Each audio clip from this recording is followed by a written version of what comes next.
Di ketinggian Himalaya, ada jejak kaki raksasa yang muncul, lalu menghilang. Tidak ada suara, tidak ada saksi, hanya salju yang kembali menutup rahasia. Inilah kisah Yeti, makhluk yang dipercaya bukan untuk ditangkap, melainkan dihormati. Dengarkan sampai akhir, karena legenda ini bukan tentang monster, melainkan tentang batas manusia. Di pegunungan Himalaya yang menjulang tinggi di antara Nepal dan Tibet, angin dingin membawa cerita lama. Para pendaki dan penduduk setempat berbagi kisah tentang sosok besar berbulu putih, berjalan tegap di tengah badai salju, lalu lenyap tanpa jejak.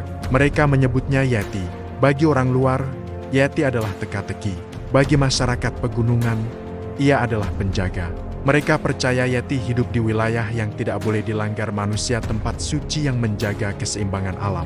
Kisah-kisah lama menyebutkan bahwa Yeti muncul ketika manusia melangkah terlalu jauh. Ia tidak menyerang tanpa alasan, ia memperingatkan, dan ketika peringatan diabaikan, alam sendiri yang berbicara. Banyak pendaki mengaku melihat bayangan besar bergerak cepat di balik kabut. Ada yang menemukan jejak kaki raksasa di salju pagi. Ada pula yang mendengar suara berat, bukan raungan, melainkan dengusan seolah gunung sedang bernapas. Namun setiap upaya pembuktian selalu gagal. Kamera rusak, jejak menghilang, cuaca berubah mendadak. Himalaya seakan menolak untuk membuka rahasianya. Di desa-desa tinggi, para tetua menceritakan bahwa Yeti bukan makhluk yang ingin dikenal. Ia adalah simbol batas antara manusia dan alam liar. Ketika manusia datang dengan keserakahan memburu, menjarah, atau menantang gunung, Yeti akan terlihat. Ketika manusia datang dengan hormat, Yeti tetap tak terlihat. Pada suatu musim dingin, sekelompok pemburu nekat mengejar jejak yang mereka temukan.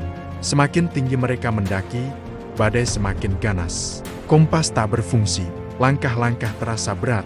Di tengah kekacauan, satu sosok berdiri di kejauhan besar, diam dan mengamati. Tak ada serangan, tak ada teriakan, hanya tatapan yang membuat para pemburu berhenti. Ketakutan itu cukup, mereka berbalik arah.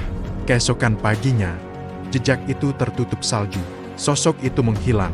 Sejak saat itu, desa-desa semakin teguh memegang adat, jangan menantang gunung, jangan memaksakan kehendak. Ada tempat yang bukan milik manusia. Legenda Yeti bertahan karena satu alasan, ia hidup di ruang antara percaya dan ragu.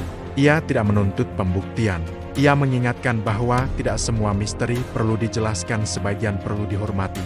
Mungkin Yeti adalah makhluk nyata, mungkin ia hanya bayangan ketakutan. Namun di Himalaya, orang percaya satu hal, selama gunung berdiri dan salju turun, penjaga akan tetap ada. Demikianlah kisah legenda Yeti, manusia salju Himalaya. Terima kasih telah mendengarkan sampai akhir. Sampai jumpa di cerita legenda berikutnya.